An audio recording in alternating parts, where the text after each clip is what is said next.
Morning 9 a.m. family. Hope you're having a blessed week so far. This week's Midweek Ponder comes from Isaiah 55:9, where God is speaking and he says, "For as high as the heavens are from the earth, my ways are higher than your ways, and my thoughts are higher than your thoughts."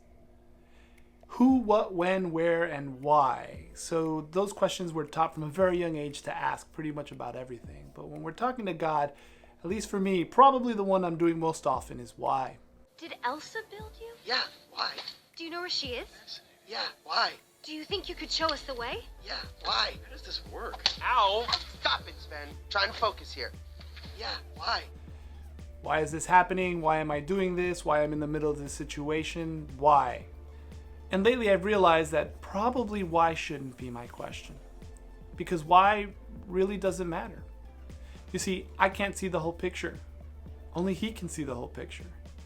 Only he knows why. Because he can't explain it to me because I'm only seeing a part of the part of the puzzle. When Lazarus died, 2 days before Jesus went to Judea, he said to his disciples, "I'm glad I'm not there so that God may be glorified." When he got there, Mary and Martha both questioned him, saying, "If you had been here, Lazarus wouldn't be in this situation." And when Jesus saw the suffering, he wept. The Son of God wept.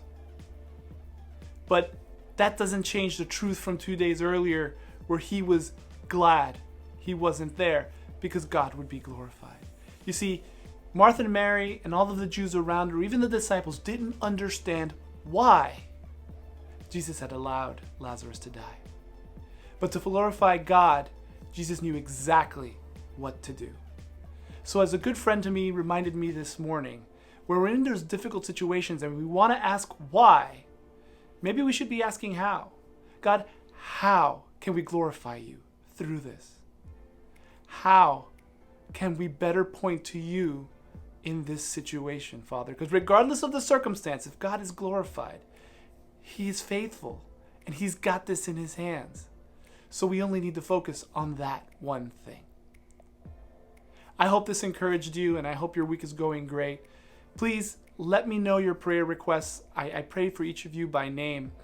I thank you so much for your faithfulness in serving. I appreciate all of you. You show up and that encourages me so greatly, not just in my role as a coach, but just in my life.